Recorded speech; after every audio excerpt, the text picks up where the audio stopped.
Hello everyone. मेरा नाम CA Yashvardhan Jain है। आज हम हाई कोर्ट के एक डिसीजन को डिस्कस करेंगे जीएसटी के रिगार्डिंग। पर उससे पहले मैं आपको एक इंटरेस्टिंग स्टोरी सुनाना चाहता हूँ। आप एक दुकान से सामान खरीदने गए, वहाँ पे आपने सामान लिया, बिल लिया और पेमेंट किया। फिर भी जीएसटी डिपार्टमेंट आपको नोटिस दे सकता है। ऐसा ही हुआ आज के केस में। आइए जानते हैं कैसे। ये एक केस है। कंपनी का नाम है लोकेत नाथ कंस्ट्रक्शन प्राइवेट लिमिटेड। अब होता क्या है, 2017-18 में इस कंपनी ने अपने एक सप्लायर से कुछ सामान खरीदा, जिसका पेमेंट भी कर दिया और बिल भी लिया। तो इसे मैं एक बार ड्रॉ करता हूं। 2017-18 में कंपनी ने सप्लायर से कुछ खरीदा, जिसका कंपनी ने पेमेंट किया और बिल भी लिया।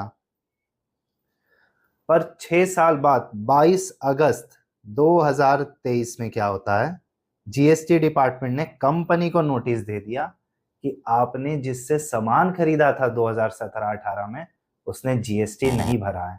इसलिए अब आप जीएसटी दो और उस टैक्स पे 6 साल का ब्याज दो 18% की रेट से। अब हम प्रोविजन वाइज समझते हैं कि जीएसटी डिपार्टमेंट ने यहाँ क्या क्या एलिगेशन लगाया और कंपनी ने उसका क्या इंटरेस्टिंग रिप्लाई दिया जिससे वो बच गया। सबसे पहले जीएसटी डिपार्टमेंट ने एलिगेशन लगाया कि सेक्शन 16(2)(c) का वायलेशन हुआ है। आइए जानते हैं ये सेक्शन क्या कहता है। ये सेक्शन कहता है आप जीएसटी का बेनिफिट तभी ले सकते हैं जब आपके सप्लायर ने वो टैक्स भर दिया है। तो सेक्शन 16(2)(c) में सप्लायर यहाँ टैक्स नहीं भरता है। खरीदार सप्लायर को टैक्स के पैसे दे देता है, पर सप्लायर टैक्स नहीं भरता है, इसलिए टैक्स बेनिफिट नहीं मिलेगा। पहला एलिगेशन ये था। दूसरा एलिगेशन, जीएसटीआर 2A रिकंसाइल नहीं है। अब मैं आपको बताता हूं इसका मतलब क्या हुआ। आज आप कुछ भी जीएसटी बिल देके खरीदते हैं अपने बिजनेस के लिए, तो जिससे खरीदा है वो अपने रिटर्न में आपका जीएसटी नंबर और अमाउंट देके डिक्लेयर करता है ये सेल किया है आपको। अब ये बिल आपके पोर्टल पे जीएसटीआर 2A में दिखता है कि आपने उनसे खरीदा है। अब जब सप्लायर ने रिटर्न ही नहीं लगाया तो ये आपको दिखा ही नहीं। इस वजह से जीएसटी डिपार्टमेंट ने एलिगेशन लगाया कि आपने खरीदा ही नहीं है। ये दो एलिगेशन लगाया गया। अब इसका क्या रिप्लाई दिया कंपनी ने, आइए जानते हैं। रिप्लाई बहुत ही इंटरेस्टिंग है। सेक्शन 16(2)(c) के लिए कंपनी ने क्या कहा कि 4 मई 2018 को सीबीआईसी का एक प्रेस रिलीज था, उसमें कहा गया कि अगर सप्लायर टैक्स नहीं भरता है तो आप सप्लायर को नोटिस दीजिए और उससे रिकवरी कीजिए, ना कि खरीदार से।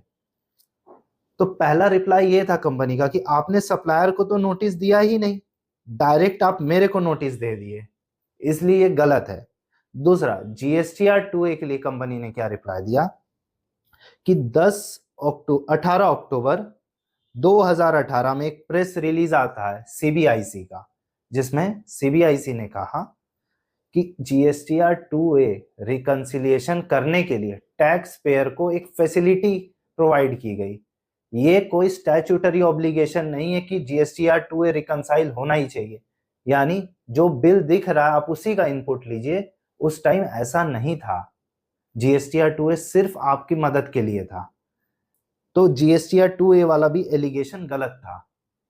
इस दोनों आंसर देके कंपनी ने रिप्लाई किया, हाई कोर्ट में गए और वहां पे टैक्स पेयर के फेवर में यानी कंपनी के फेवर में हाई कोर्ट ने डिसीजन दिया।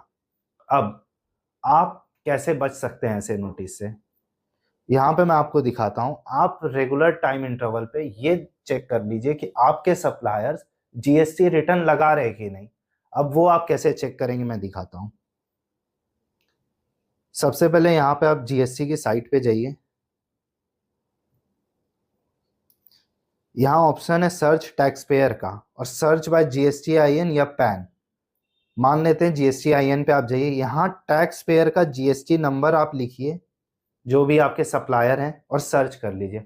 आपको दिख जाएगा कि वो रिटर्न लगा रहे हैं कि नहीं। अगर वो रिटर्न लगा रहे हैं तो आपको ये नोटिस नहीं आएगा मोस्ट प्रोबेबली। मैं उम्मीद करता हूँ कि आप ये नॉलेज ज़्यादा से ज़्यादा लोगों तक शेयर करेंगे ताकि वो भी जीएसटी नोटिस से बच सके। Thank you very much for watching my video. I really appreciate your time.